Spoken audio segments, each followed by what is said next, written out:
Michael Saylor a tenté de convaincre Microsoft de se constituer une réserve stratégique de Bitcoins, BTC. 3 minutes. C'est le temps dont disposait Michael Saylor, cofondateur de MicroStrategy, pour convaincre le conseil d'administration de Microsoft de se constituer une réserve stratégique de Bitcoin, BTC, afin que l'entreprise puisse se garantir une bonne santé financière sur le long terme.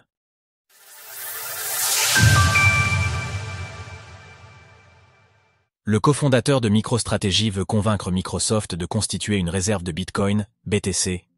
Michael Saylor est sans doute l'une des personnalités de la communauté crypto les mieux placées pour convaincre les entreprises de se lancer dans la constitution d'une réserve stratégique en Bitcoin. Le cofondateur et dirigeant de MicroStrategy, l'entité privée détenant le plus de BTC au monde, le sait et c'est pourquoi il s'est lancé un défi de taille.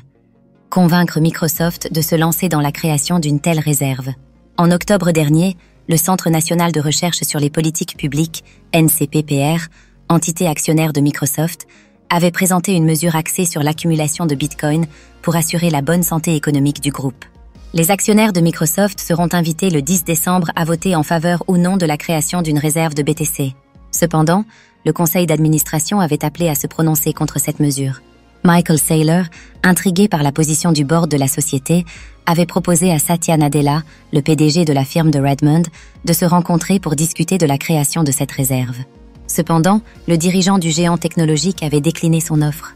Michael Saylor avait alors été contacté par le NCPPR, l'invitant à convaincre le conseil d'administration d'être favorable à cette mesure à l'occasion d'une présentation de 3 minutes.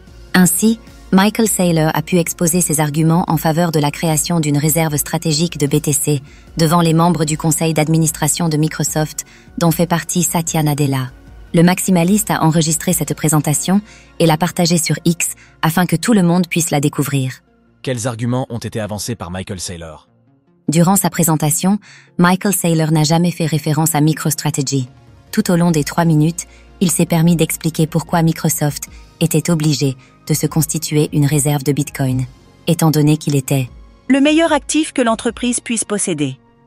Pour le maximaliste, Microsoft n'a aucun intérêt à racheter ses propres actions ou à détenir des obligations.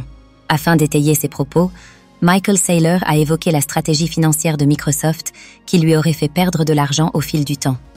Vous avez cédé des centaines de milliards de dollars de capital au cours des 5 dernières années, et vous n'avez fait qu'amplifier les risques auxquels vos propres actionnaires sont confrontés. Si vous voulez échapper à ce cercle vicieux, vous aurez besoin d'un actif sans risque de contrepartie, le Bitcoin.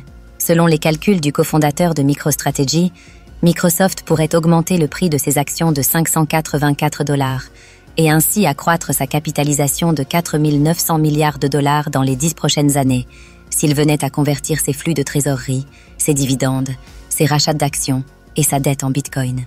Microsoft ne peut pas se permettre de rater la prochaine vague technologique. Bitcoin est cette vague, RCT. représentant la plus grande transformation numérique du XXIe siècle, A conclu le patron de MicroStrategy, confiant. Cryptost a traduit la présentation de Michael Saylor. Nous vous laissons la découvrir ci-dessous. Retrouvez toutes les actualités crypto sur le site cryptost.fr.